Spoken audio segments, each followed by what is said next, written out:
questions, Meepy and Bernie. Again, let's go in a game. And welcome back, ladies and gentlemen. Great to hear from Bernie and Meepy of the support staff at Rogue. This is kind of the big focus of those interviews that we had for this weekend. We have prepared. We have so many more to show you, just to hear their point of view, the people that don't usually get the screen time and that deserve more credit. Though we're here, G2 versus Rogue for our game. Let's take a look at Rogue and their roster, because the big story for these two teams is who can survive and make it remain in the top four. Yeah, they're obviously both chasing that kind of third and fourth place. They're looking towards the top of the board now, and they're obviously expecting Kavana to probably lose to BDS to make things a bit easier. But this is the most important game for them. And obviously Rogue, they've just come off the back of 2 losses. They've suffered the previous 2 play days. This is their time now where they've got to pull everything out for this first time of testing a super weekend method of today and tomorrow. It's been highs and it's been lows with Rogue. They're that sort of team, but it's been a good season for them, especially compared to how obviously things went before. It's just ending in its own special sort of tough way here now, and G2 are the first makers potentially for them to be able to make their way through this. And of course, their opponents on the other side, as you'll see with a team card popping up, all the notes that they've got. There it is. Two recent losses are the unfortunate mark at the minute they've got to try and bounce back from. Let's see how this one will go for Rogue, because let's just say the last play day that they had was not a great one for the squad. Though G2, what do they have to offer today? They're so close to the top 4. That's where they are supposed to be. If you look back at performance in 2020 and their positioning, here's their roster and here's what they are bringing for today. Ace. Well, we can't overstate the importance of this game today. Given earlier results, Vitality were in the chase to challenge for that 4th place, but having lost, they can only reach 13 points now. Virtus.pro losing the head-to-head to both of these teams and can only reach 14. These are both on 11, so 1 3-point win for G2 or Rogue will guarantee them 4th place. So G2, they're going to be coming out playing harder than ever to try and lock this down. We've seen the graph says it all. It's a roller coaster for G2. There's ups, there's downs. It's just been a crazy stage for them where they seem to get a bit of momentum, get a bit of form, and then all of a sudden take an unexpected loss. But it's fair to say all of those losses have been pretty small. They've been pretty slim. So they've not been getting hammered by anybody, but they really need to be able to turn that form back around and get themselves into the win here, because it will guarantee 4th. Yep, that's the important thing. W means points, means in the top 4. It's simple as it gets. So there's no happen ace going through the board in the back and trying to tie all the knots together. It's that simple for this one, for once at least. I'm sure both you and Hap had a lot of fun going through and theory crafting all the numbers that are possible for these teams, Ace.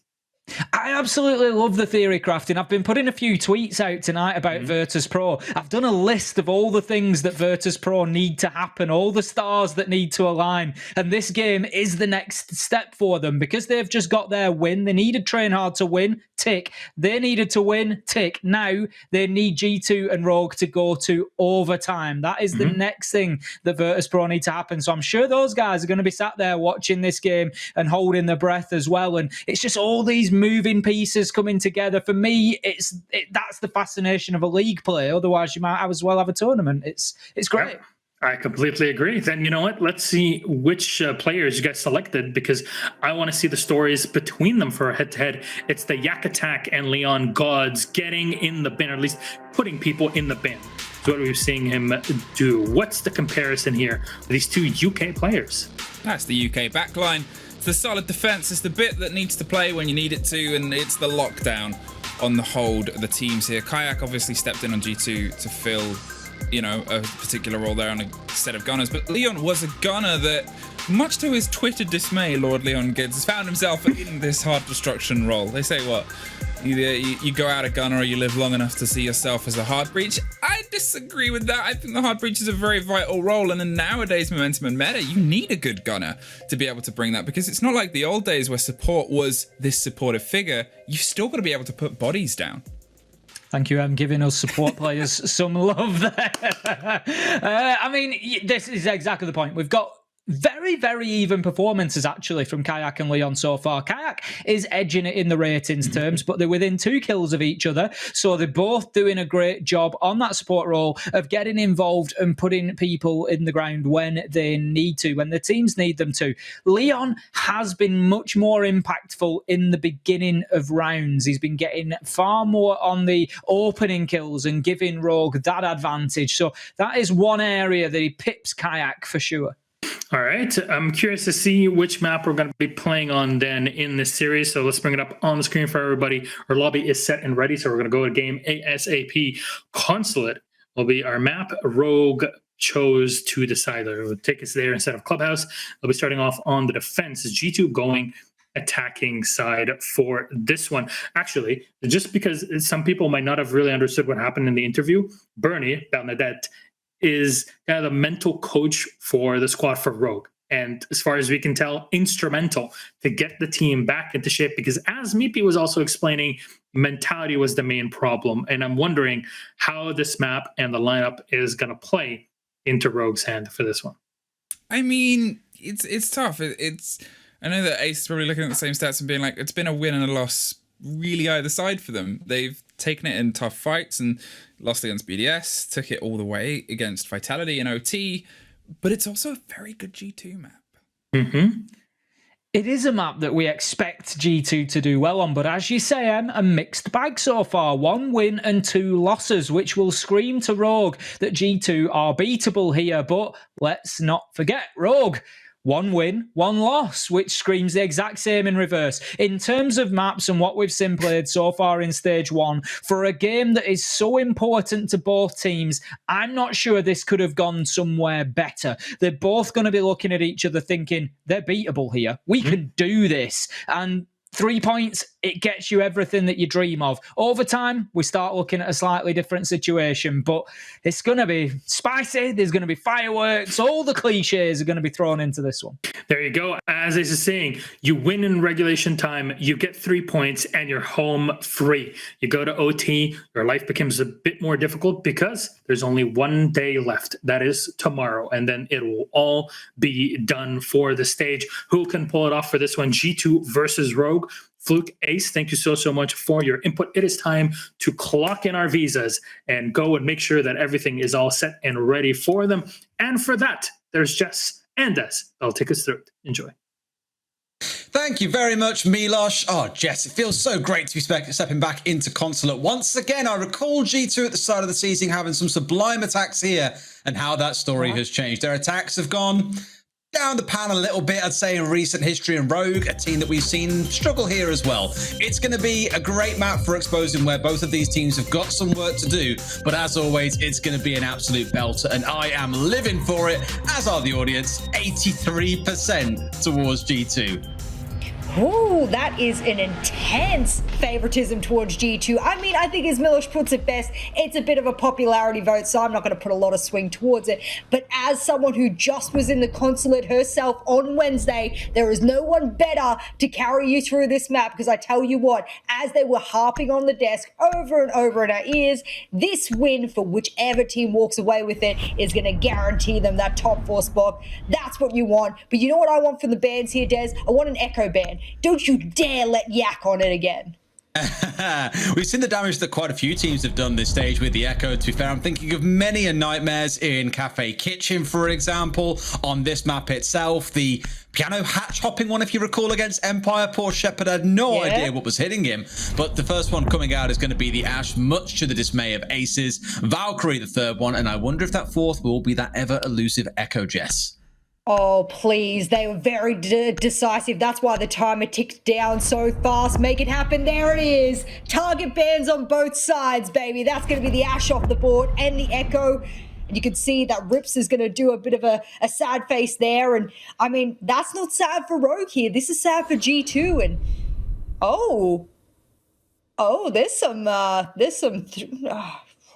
not sure I'm going to point that one out. I'm going to let that one go. Please, they're just talking about the bans coming through a thing because some accusations about Scrims.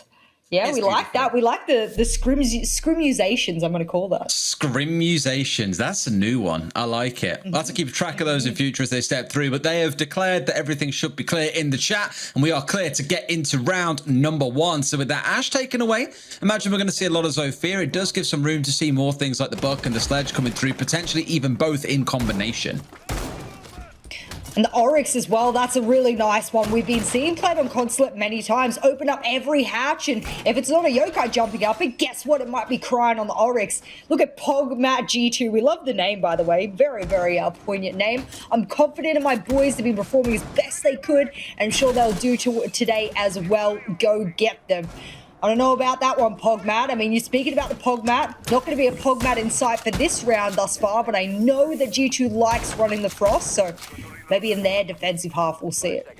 I'm enjoying seeing the Oryx coming out here as well. A couple of teams have been employing him quite a bit lately, and not at all for the reason that we always speak about, you know, the hatch-hopping Oryx, as we like to say. Very rarely have we ever seen it used to the kind of dream state that everyone imagines, i.e. the late-round flank up a hatch, come up behind the attackers, put 2 or 3 of them in a coffin, and that's the end of the round. We've only really seen that once in LATAM, but it's more about the use of opening up the wall, as you've seen Cryin do at least once in this round already, thanks to the damage that he has taken.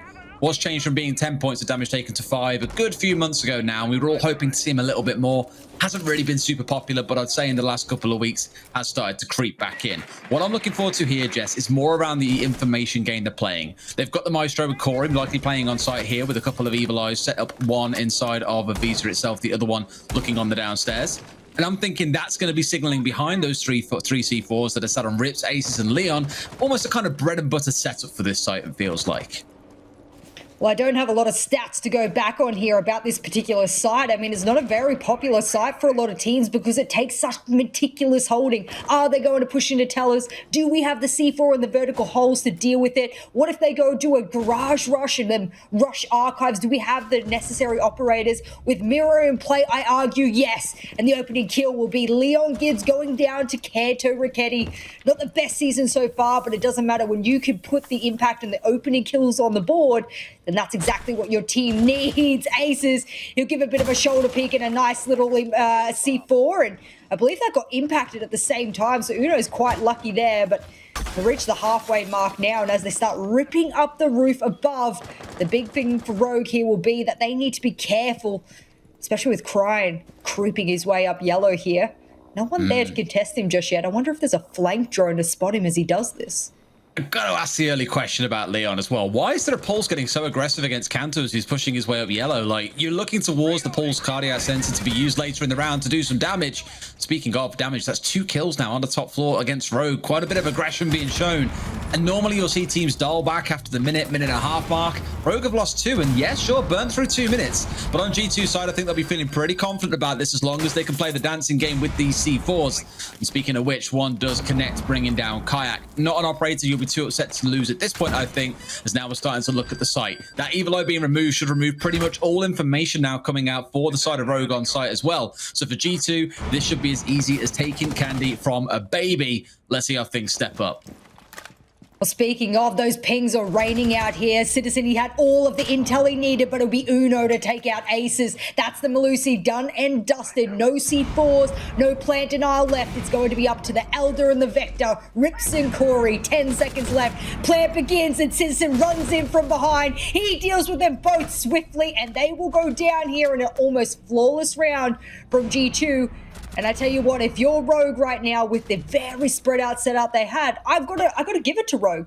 Multiple of those proximity mines were spread around the map. They had verticals in really good positions. They were ready to counter G2. The trouble is, when you throw bodies unnecessarily at G2, you're giving them freebies.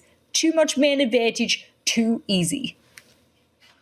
I had in my pre-game notes for this game that from Rogue, we need to see the same play style we've seen a lot of teams employing in Stage 1 so far, and that is on the defense. You get out in the map, you look to cause trouble, you upset the attackers, take away a couple of operators, if at all possible, so they don't have those tools left to execute on the site. They're left a little bit starved in the late round. They lose out in direct gunfights and go from there because utility, of course, is then going to be assisting the defenders. The problem there was Rogue tried that game. They lost Leon really early on, so lost not only a C4, but the cardiac sensor, and then Crying for some strange reason chose to, I think, push up where he thought Kanto Raketti had gone. The problem being, yes, he had gone that way, but Citizen was then sat in the power position that we saw him pick up a 3K, I think back in week 1 on this map against Secret, and he picks up a second kill in the round, and before you know it, G2 are in a 5 versus 3. Play the game sensibly, you close things out from there. Very clean from G2, but now leaves a lot of questions of Rogue of how are you going to make this aggressive roam game work, or are you going to abandon that idea altogether and try something different? Well, never underestimate G2. They're always going to have that flank hold somewhere, some way, and that was Citizen last round. I was looking towards their statistics as well to go, on console, how does G2 usually fare? Well, they do pretty well on both their attacks and defense. In fact, they're a very, very balanced team on this map. So I think it's fair to say if they do well in this first half, that's probably going to bode pretty well for them in this second half. You look over towards Rogue and you're like, well, how did they do on their attack? How did they do on their offense? I'm going to tell you right now, they are a very defensive-sided team on this map. Very, very. Ooh. Speaking of, Corey's going to prove me right and show you exactly why by kicking off with the opening kill on Akanto, who happened to get the opening kill just a round ago as well. So for me, nice shot as well, pixel peak. That's what we like to see. But this is for Rogue. They need this first half and they need a dominant amount of rounds if stats are to speak of anything. Sure, there's a few viewers at home now just stamping their feet saying, Kanto, you saw the black head step out alongside a white background. How did you not see it? Well, reaction time's just a little bit too in favor of Corey there, unfortunately. Oh, that's going to sting. Big time sting as well, because now they've only got 4 left. This may be one of the first times, Jess, we don't see Garage Wall get opened up. I could not think of a time when teams haven't so clinically got this opened up. They're going to try, mind you, and may just get away with it. If this gets blocked out, they're in deep trouble, but now all they've got is a hole they're going to have to lie down to get through, I think. This is going to be absolute hell when execution time comes around.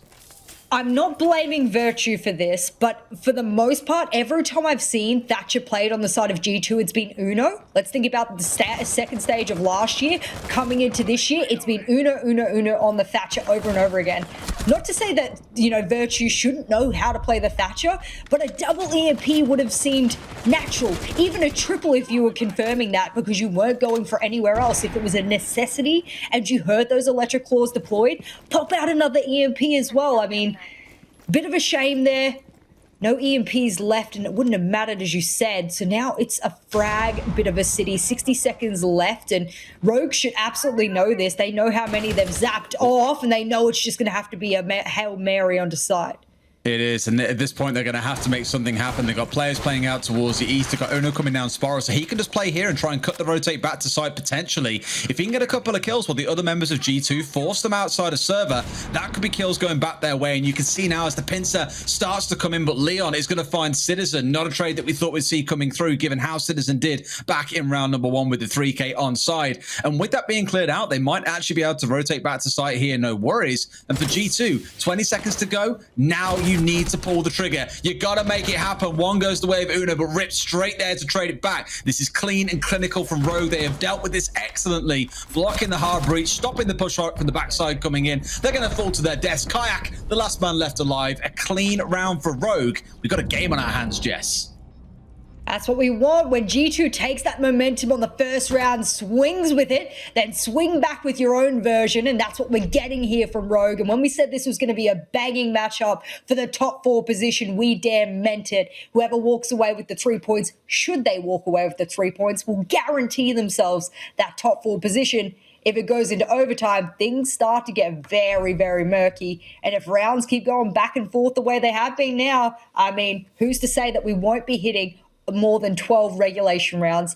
Whatever it is to be, so far I'm liking what I'm seeing, especially when, you know, the likes of Leon is not throwing bodies away early on in the round. That's when you start to see his IGL and his support playing flourish. This time he'll be on the Malusi. Fair enough, whatever works, but for the most part, when you're on the top floor and you're playing the aggressive playstyle you need to be, actually they're going to go lobby. Fair enough. Top floor's got a very low win percentage, at least it did in the first few weeks of stage 1. Interesting to see how they play this one though, because I faintly remember, and it was Aces, wasn't it? I faintly remember opening up the side of bathroom wall and then using that as an angle over towards yellow and absolutely gunning people down. I don't know if they've opened that up again here, but if they do, I wouldn't be surprised to see the bottom bathroom. Is it still easy, or is it medics back on the cam?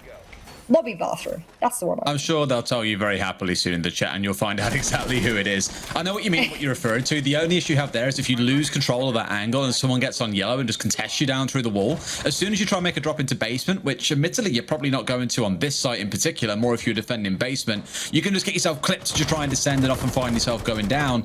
It really depends how aware G2 are, I guess, and what the setup is going to be.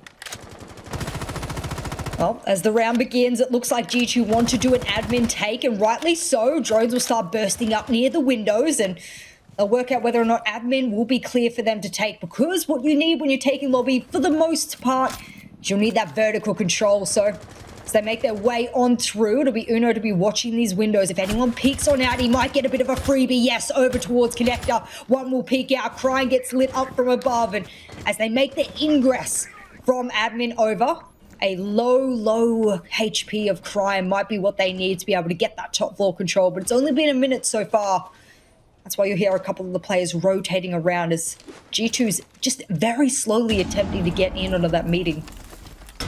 Slowly does it, I think, here with the vertical control. They've got the windows on the top floor, two of them being lined up to give them a lot of coverage. And this is why the top floor site is often hated by a lot, or not hated, but has a very low defensive win rate here in EU. Around the world, surprisingly, it's quite a bit more balanced. But the long angles that you open up with the window control throughout seemingly the entirety of the top floor makes it really hard to play out there as defenders once top floor control is even being set up from the attackers. My only concern is the amount of time that it's taking here. Like, sure, they've got that media control. Yeah. Finally, they're inside it. I was going to say, a minute and a half in, still having not pushed the defenders back. Kind of surprised. And if I were Rogue here, maybe you're thinking about dialing back to site here. A cat's got 9 lives. Crying has got 2, apparently. Down to about 10 HP. And here's Corey in closing connector. Can't quite win that one, Uno. And that's going to be a great opening kill. I mean, you don't expect the player to be proning on the middle of the ground. Kayak does, though, as he attempts to make a bit of an impact onto him upside down, repelling on connector window. And that's the trade, albeit late. And that's going to be Kayak to be able to even the number count here. Although I will say Cryan is incredibly low and Leon Gids will go down. Kanto on spiral stairs. It doesn't even look like they need that vertical control at all here, Des. They want to make their impression over towards spiral, and well, it'd be all up to Rips, who's in bathroom now, to be able to counter it. I know Aces is quite lit up as well over towards the bomb. If they can get him off, then it's going to be an easy ingress onto that lobby side. I think they were just trying to flush them downstairs for the most part with the top floor control they've got. You can see Virtue above making sure there's enough coverage once that diffuser's going down. But Aces holding pretty tight here. If he can find himself a kill, this could be beautiful. He sees the man but backs away. How on earth is the man inside the lobby not seeing that he's here as well? I think they should now know that Aces is holding close. He finds one, swings for the planting. They knew he was here. Sledge looks straight at him and he's managed to pull away from it too. 2 versus 2, 3 seconds to go. G2 have whiffed this one away, but Aces with the hero play is going to ensure that Rogue walk away with round number 3. I understand completely why Leon is yelling right now, because that round should have been unwinnable. Absolutely unwinnable for the side of Rogue. Aces had to have been on 6 HP maximum. I'm looking back at the bar. I am almost certain with myself this man was only on single digits of HP. That is less than a bullet. A man could have cut a bullet up into a quarter and breathed on Aces, and he would have gone down to a DB&O state. No one could deal with him. They didn't have hatch control over towards that diagonal angle. The person in lobby going for the plant wasn't appropriately covered, and the person over on spiral just seemingly didn't shoot back. That round was a very, very odd one for G2. It's an oddity. I'm going to put it down to the fact that it was a miscommunication, because that is not the G2 we're used to seeing. It was really unfortunate because I think Kayak was the one who went in for the plant in lobby doorway, and he was the one originally holding the anti-window. Like, that position is there to stop them contesting you from piano and pushing their way across. You got the vertical cover, you got the spiral cover, so no one can come across from, say, Visa side. But without that cover on anti-window, left alone, unchecked, gets 2 kills to swing the round out to Rogue. Otherwise, as you say, that was going to be a G2 round win. So great play by Aces there, great awareness, and a great couple of gunfights despite having no HP to his name. Let's get into round number 4, though. And again, we're seeing their own game coming out from Rogue. Absolutely surprising no one. We saw quite a few members looking to roam up onto the top floor with the Mozzie Pest coming out once again, and that mirror makes a return.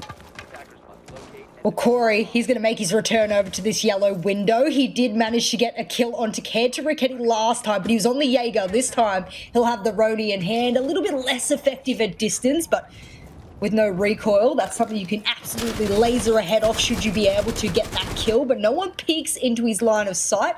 He'll scuttle away, and now that's just sort of a slow start to this round. I think Leon has learned his lesson on the pulse, however, Des. He's not going to go throwing his body towards the attackers just yet. The first person to take a little bit of HP damage, however, is Kaito, and it almost seemingly is him getting the opening kill or becoming the opening death multiple rounds in a row now. They're taking this really safe take as well. We always talk about top floor, that yellow is harder to take initially, but gives you a better position for later in the round. Admin, much easier to take to start with, but gives you an arguable worse position later into the round, given the single doorways that you need to then go pushing through, the walls that you have to open up inside a copy, for example. There's lots of things that make it a bit more difficult to push in from. But I think because they're only trying to push through top floor here, G2 starting there is a good idea. You had initially the Malusi challenging inside a copy, and as you say, I think it's a good idea they're not sticking the pulse out on the roam. Malusi, once those Banshees are down, not essential anymore to the defense, I'd say. Ideally kept alive, given that it's a fourth C4 for the team. Just noted that, actually. Corey's changed away from not playing C4 to playing C4. Well, on this particular site, it is a necessity. Most teams will plant in towers, and considering the explosion radius changes, a year or so ago, that is really, really important. We've seen this C4 work time and time again, and it will work again. But you know what else is working in the background? A plant from Kayak. He'll bait it out because he desperately wants all of those C4s aforementioned to come raining out. If you can bait them all out, when you actually go for the real plant, nothing is there to stop you. He'll now hold the angle towards Spiral. He knows someone wants to peek up against him. Look at all of those vertical holes. Leon, he's going to be able to paint a very clear picture with yellow pings as to where Kayak is. He'll run on in. The only place you can play it without being C4, but it doesn't matter. Because when you have the angle like Leon does with the UMP, things will work. And now all he needs to do is scan out this player. But Citizen, Kaito, they've all run below. They've made the difference. It's up to Aces, but he's missed. He's going to have to hit every shot, and yes, he does! But he's got to be able to bring the whole thing back by himself. Swings round, they managed to stop it out. My word, that one came close. But for them, they know it's a win that was so sorely needed. Now we're into a spot where things are looking spicy. And look at that. We can move the camera around. How beautiful. That's something that Hat found out actually the other day. Yeah, it gives me motion sickness. I don't like it. It's like, whoa, drunk man, as you look around what's going on. But, whew, another spicy end to the round, though, Jess. Oh, I almost just burst my vocal cords, absolutely screaming at that double kill there from Aces. That was unbelievable. You know what it reminded me of? Who was it in APAC the other day that did that double kill on Oregon? One over towards Attic, one towards White. And he flicked between one player and the other almost instantaneously. Static from Cloud9. Yes, that one. That was reminiscent of that. I felt the same goosebumps and vibes that I got from that static Cloud9 double kill on Oregon that Aces was just able to put on the board there. Would it have mattered? Yes. And people are going to look back on those last 10, 15 seconds of that round during that execute and say, well, it probably wouldn't have mattered. They probably still would have retaken. No. Things were very tumultuous on that bottom floor. Things were looking really bad for the defenders. And sometimes just a really good shot or two, you bring your team back into the fray, and that's what that was. And guess what? It's broken the trend here, Des. No back and forth anymore. This is very one-sided now. Yeah, round one was pretty decisively going over to G2, with 3 rounds now going the way of Rogue through to some smart vertical angles being opened up in that last round. I'm impressed. That being said, we looked at kind of round 3 and said that was a round that Rogue arguably shouldn't have won off the back of that one, right? Round 2 was the massive step up from G2 in not getting the garage wall opened up.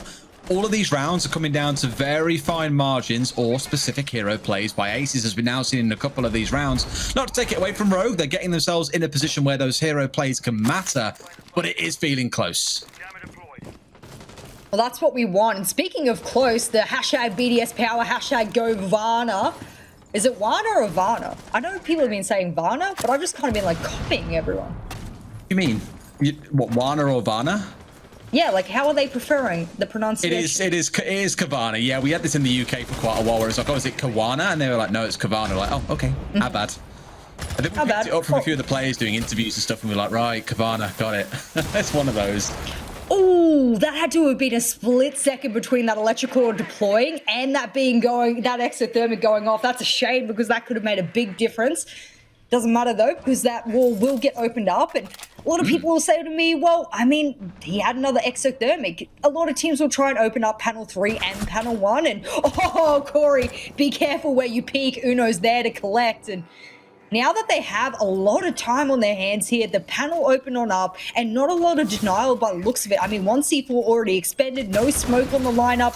Rips is the only hope here. And what, they got another EMP to play with? Ouch, that is a lot to play with a lot of time. There's going to have to be some real big aggression here from Rogue because Rips is the only line of defense for a behind the white van plan.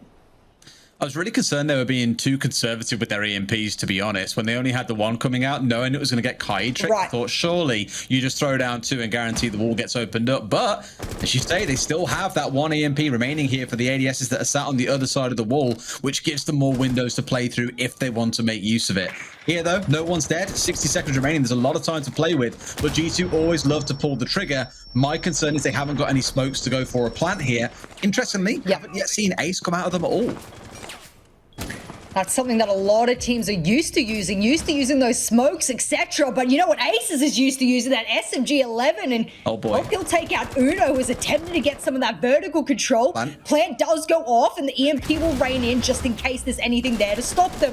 No, just as that C4 was thrown, they'll get taken out. And Kayak says, get off the plant, boys. We need to make a difference. But guess who's lurking on the yellow stairs? It's Leon Gibbs. He can hear the plant going out, so he'll kill the cover first. Behind the white fan, but Kayak says, I'm going to get off the plant again. 3 times off the plant, baby. And not only can he be the best support player G2 need, but he can be the fragger when he has to. We've already seen him back in week 1 with a godly clutch to close out the game. In fact, it wasn't week 1, no. It was against Virtus Pro, I think in week 2 or 3. I forget exactly when they played them. But his 1v3 was unbelievable to close it out. We know this guy can frag. We know that's one of the reasons why G2 picked him up. And 2 kills there. Like you're saying, guys, I guess I best do my own dirty work then. If you can't keep them off me, I'll keep them off me. And gets the 2 kills to close things out. Otherwise, again, could have been a very dicey round if Corey had got the drop on him and killed him, or if Leon had found him in the first place. Again, I'll bring it back to these games are ridiculously close. You can tell why it's a battle for 4th place. Ooh, it's not just prize money, it is SI points. Because let's be honest, ladies and gentlemen, these boys are already loaded. I mean, I'm sure their orgs are paying them fistfuls of cash just to play for them, I guarantee you. But much more importantly, those SI points, they want to be there next year at SI. I know we've got a couple of the teams already going to SI this year throughout all of EUL. There's going to be good EU representation, so make sure you do tune in next month when SI is meant to occur. But something I have to point out here that I haven't seen in a long, long time, a far right mirror. Usually we see a dead center. What's up with this far rightness that we're seeing from Rips here? I wonder how they're going to protect it from the spiral. Are they going to reinforce those 2 back walls? Interestingly enough, the reason he is putting it there is because it gives him a direct angle to challenge the run-in for white band. If you put it center, you can't challenge it. If you put it hard right, you can see it and challenge it. So that's why it's there, but it's hard to defend from spiral. I think this is the identification that you don't often see G2 going for spiral at the same time as they go for an execute. Fair. Very commonly, they commit 4 or 5 members all towards one spot, and that's what they're looking for here, or at least riding on. Either that, or you want someone, it was Leon a second ago, challenging up spiral, or at least trying to hold it. And they saw in the last round, for example, with that kill on the top floor for Aces, they can kill people out on their own. They're not scared of doing that, and if you can stop the spiral assault, they can't get the mirror window. Whether or not it works, we'll wait and see. In this case, they're perfectly aware of where Citizen is. They saw him on the camera a second ago. Now it's a case of being able to hunt him down and close things out. Well, G2 are going to do the typical admin take, cut off any rotates up those Visa stairs by sledging above it, and as a result, this top floor should be pretty well clear for them. They've confirmed this with drones, but they'll also confirm it with a few face checks, and the 2 fraggers coming out of the Zofia and the sledge, they'll be able to run on through it. What they're worried about, however, is a little bit of that bathroom hole. That's why Kanto's trying to get that diagonal angle into it. Aces is meant to be there, and as he dances around shooting the drones, they will confirm he is around, and that'll be the first engagement between Corey and Aces. He wants to give an identification. He's in bathroom. He's baited. He's the red herring. Now he gets the initial kill onto Uno. He's going to come dancing upstairs and... well, Surely they won't know about this, Des, because as Kanto misses him... Oh, the cutback. I like how he checked it the first case because he knows that Citizen loves to push into office and then, or into console, sorry, and then be challenging onto yellow stairs early in the round. But doesn't see someone the first time, thinks it stays clear, but no, Kanto sneaks his way in and does balance the books a little bit. 4 versus 4 with 60 seconds left to play. And we're seeing some vertical control coming through for what feels like the first time for G2.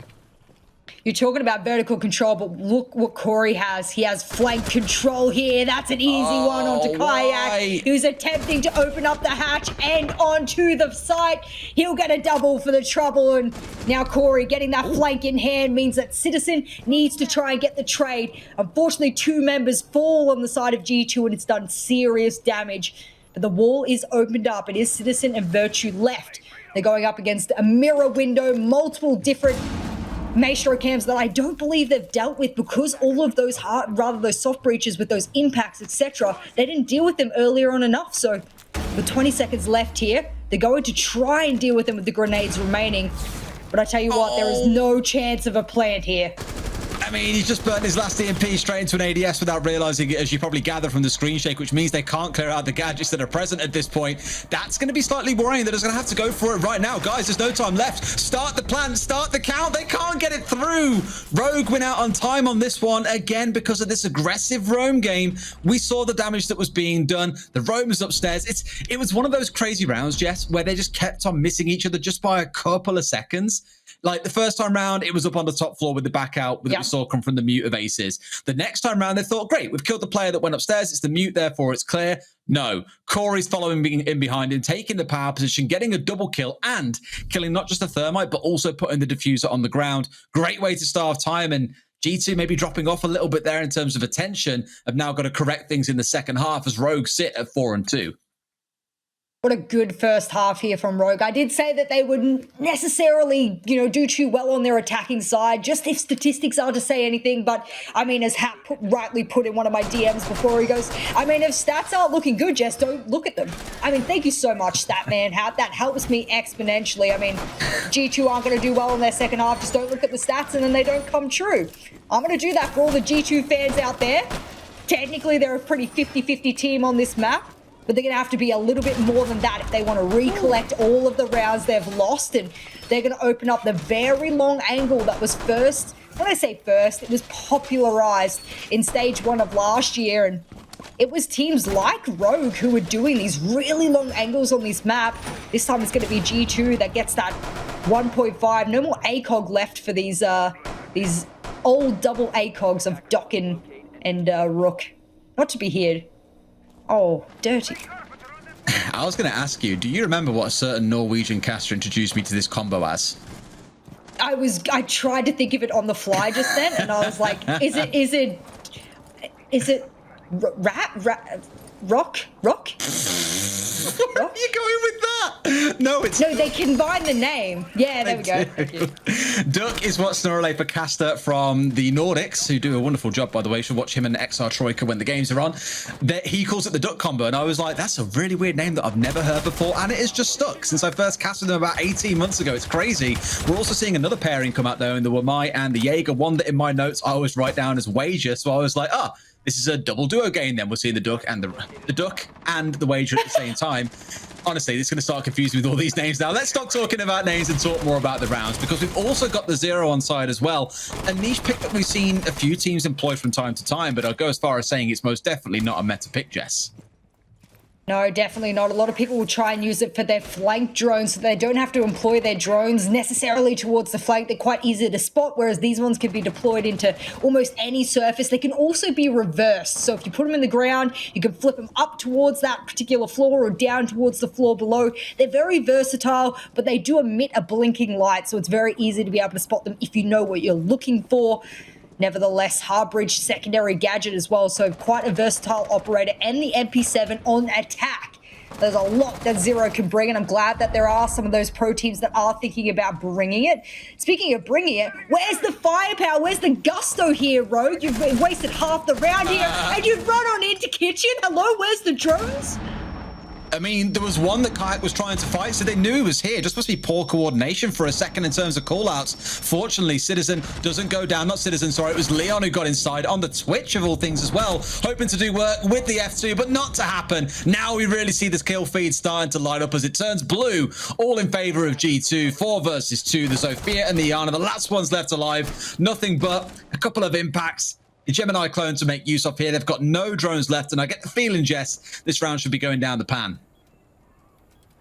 Well, I'm not going to say much about it because I don't want to curse G2 here. We said that they need to recollect a few of those rounds, and as that Mozzie drone will rightly spot out the last remaining rogue players, that's when rips will fall, and is going to be the Yana here. Not going to have the ARX in hand. Instead, going to opt for the magazine with the more bullets, and that might work out in Krein's favor here. With only 15 seconds left, hey, who knows? He could hit the 4 best headshots of his life. Instead, he's going to sit and hold and play time, give the team a bit of a breather here, because when you are 2 rounds ahead, now only 1 round ahead, you don't want to let this kind of lead slip, because we know exactly what happens when teams slowly fall and another team gains momentum. Seeing them out quite early there inside of admin, it feels like. Good start to the half for G2, and we'll start on that effort towards rebalancing things 4 and 3. For Rogue, again, we commented on how strong the first half was coming out 4 and 2, but how close a number of the rounds was. Dare I kind of go as far as saying that was probably the cleanest round I think we've had. When I say clean, I don't mean in terms of the actual gunfights, because it was quite scrappy in the mid round, but it was quite decisive to the side of G2 is the way that I look at it. Mm-hmm. Well, you said we were missing Ace for the most part, but hey, here he goes. He'll make his, what do you call it when someone makes their first showing? It's his debut, Jess! Thank you very much. I'm so glad that you put it out there. Was that Kayak that we said it? No, it was Pat Bull, and it wasn't even me. There's a guy called Day, and if you're watching this, love you, buddy. He said something along the lines of in a team chat, and I saw the clip. I think Pat Bull on their very first game on Cafe got a 3K, 2 coming down red on Cafe, and then went and lay down in a dead body inside of kitchen and got the final kill. And Day in the chat was just like, on his debut! Oh my! I just actually lost it, screaming the word debut 20 times over. It was amazing. Well, Ace doesn't necessarily have the impact that Pat Bull had then during his little rap proning session on Cafe, but Rap Bull. I will say, Rap Bull, thank you very much, but something I do want to put out quite rightfully so is that G2 have decided, and mind you, Rogue, they're not going to be fully aware as to which side G2 is going to go to. Do they go to bottom floor? Do they go to lobby? Where are they going to go? So they bring that Ace just in case, and it's still going to be helpful on the top floor, because if you want to take mid in control, then of course you are going to need to open up meeting, and you can do so from Printer with the Selmas. So hopefully that's where Aces makes his mark. For the most part now, they're going to leave most of those doors towards lobby and piano closed because they're more focused on the top floor for now, and they don't want anyone running out of them in the later stages of the round. Understandable. Definitely looking behind those 3 C4s to see what damage they can do with those. The mutant multi we speak about seemingly all the time whenever we see it employed out. Of course, big focus on intel denial, but when paired up with the pulse, you're thinking about the intel combo that brings. Even catch a couple of drones and you're feeling very happy. 2 of those pests currently out on the field. And Kanto's the one trying to challenge inside a meeting. We always see this focus on the top floor hold, at least initially when we're defending the lobby and piano sites, because you don't want to give them free control of meeting to start contesting inside a lobby. That's normally when you can see a safe plant come inside a lobby itself. But as we saw previously, you've also got to make sure anti-chamber is clear, else you get an aces, he swings out, he kills 2 people, your round's over and your day's ruined. Speaking of ruining your day, Virtue might very much ruin Corey's day. I think he wanted to pop a C4 out from below there, but instead he popped out shots. And, well, guess what? That is not a place you can shoot through. So instead he's just going to continuously call out on this player. He's standing still, he's droning, and that's a bad day for Corey if I've ever seen one. Blown sky high, and that C4 will collect the opening kill here on round number 8. A good one for G2 because, well, most teams who get the opening kill will also be able to collect the round. So for G2, this bodes really well, but Leon Gids on the buck. He's hoping to change that outcome, change fate, if he has anything to say about it. And it's a starting kill, and it's onto the 0 as well. So that intel, of course, being taken off the board, which you would have relied on quite heavily with that and the Iana being the kind of guiding light. But a grenade comes singing in onto Canto. A couple of seconds before, we heard another C4 come out as well. Now there's only going to be one left. Rips pricking one back up, and like that, in the space of 7 seconds, Rogue have swung the round back in their favor. So much so, they're now going for a plant, and they know the lesson. You smoke out anti, you stop them pushing into you, and Aces will get away with this and get himself back outside the map. We know just how difficult these retakes can be. Jess, Consulate is one of the worst maps for retakes in the game. Well, considering that every attacker, I should say, could just rappel outside, go these long angles if they so choose. Remember when we saw, I believe it was Joystick, get a clutch on this map post-plant. Now it's up to Virtue and Uno. They can paint their names in history here on this map with a great little retake. They'll kick it off, but now it's only up to Uno. He's got the shotgun and the SMG, and he only gets a DBNO onto Cryan, who finishes him off. And that's going to be a good round here for Rogue, because what looked dire to begin with, especially in the second half here as G2 is making their comeback, now looks firmly back in the hands of Rogue. And this roller coaster ride that you and I have been on thus far is giving me whiplash. Which way is this going? Because if it's going to OT, my heart will crumble, because I have no idea who will make top 4 then. It's one of those that I look at and just think, the first half we spoke about the kind of, not so much inconsistency, but how rounds were coming really, really close. It was very indecisive between rounds as to being the clear-cut winner. Both of these rounds so far in the second half, I felt are really, really clear who's come out the leader and why. That last round then, Cryan with the 4K, one player stepping up, making the hero play. But not just that, it was super clean from Rogue from start to finish. The clear out they had come through. Sure, they lost a man to the C4. You can kind of expect that when there are 3 C4s on the other side on a vertical site. But the 2 kills that followed, the plant that came through, beautiful stuff, boys. Massively improved, by the way, compared to when we saw them against Vitality. I think something to be said about teams that are idealizing the objective as well on attack, regardless of the map. I mean, look to VP today on Villa. They absolutely painted history for this particular stage on how many plants you can get down in a singular half on a singular map. That was brilliant from them to be able to get all of those plants down. I think Team Vitality has the most plants, or at least before today's Playday began, they had the most plants out of the entire league, and as a result, they had a really good attacking win rate. I think teams, especially Rogue, you saw Aces run in and try and get that plant down.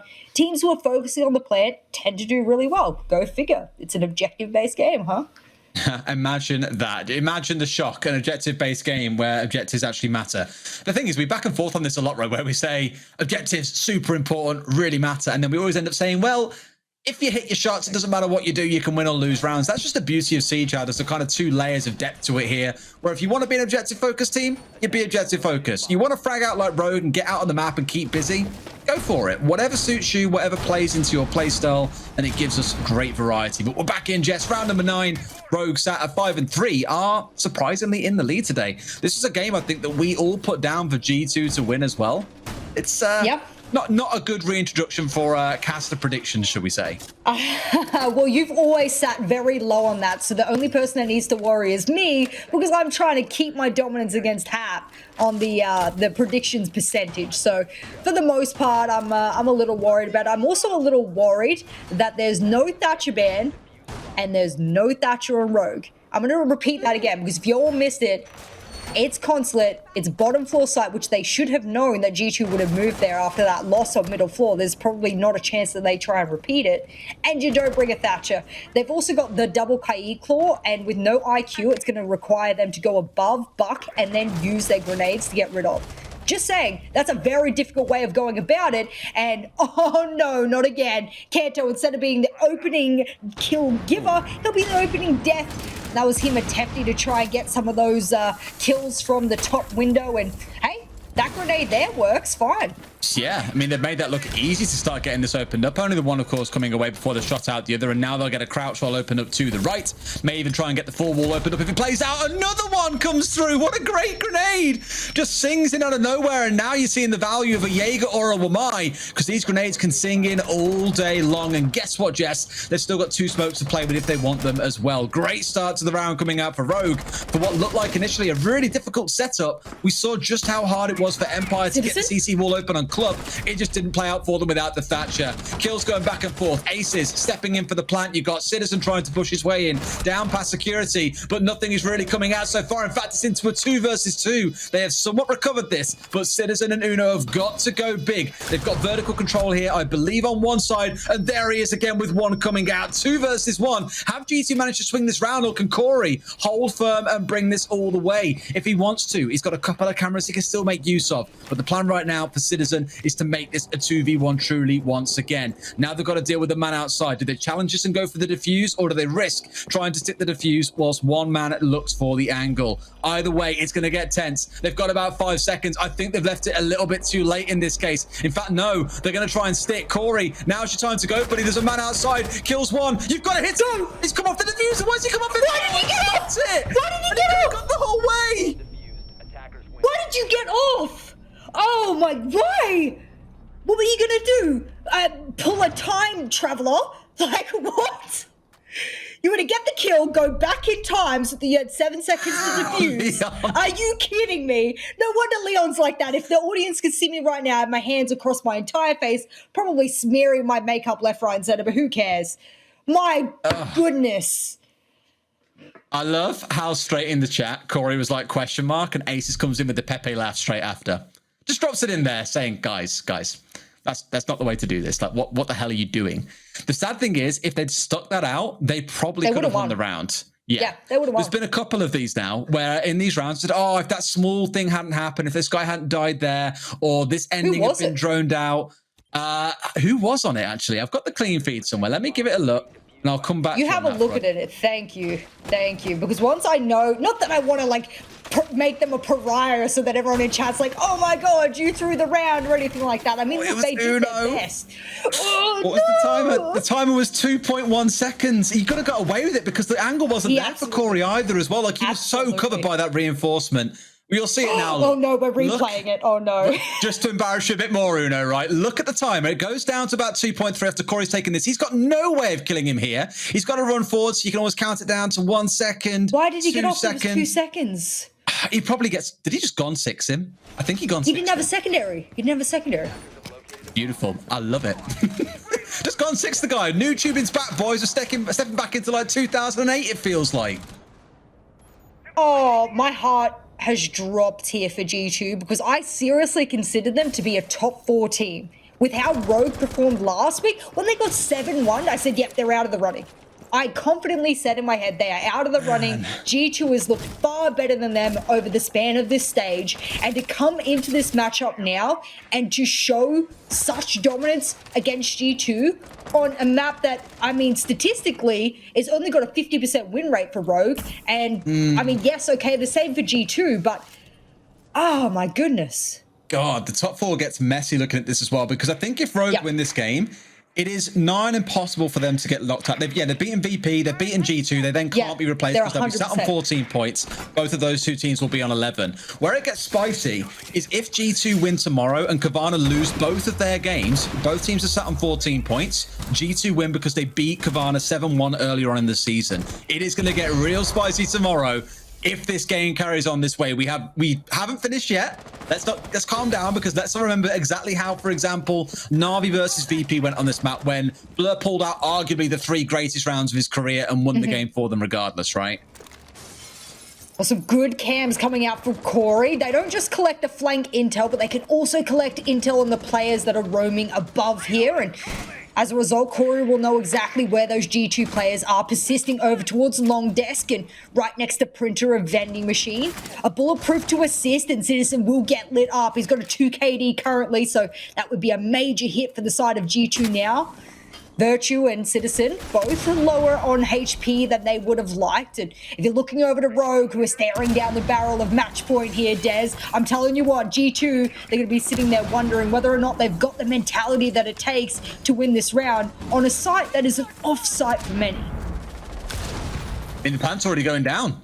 No one's dead, and the plant is getting committed here. Aces has just snaked his way in. Do they not know? Kayak, where are you, buddy? You're in Narnia while the plant's going down. They've got away with that one. Leon snaked it out from underneath G2. This could be another catastrophic round unless they can recover. Kanto starts the effort, but Leon had already found Virtue just a second before. There's got to be some recovery. The vertical angle being found. It's a 3 versus 2. Aces Rips crying. They've done it at this point, Jess, I think. They've held on. Kanto's got to pull off a mammoth play. He's got 2 kills to find and 13 seconds to get down for the defuse. But Aces has just snaked his way inside of the site, got the plant down, and G2, you can't say they feel robbed because it's been a long time coming with how this map has played out. It's going to be Rogue defeating G2, securing a top 4 spot and pretty much knocking them out of the top 4.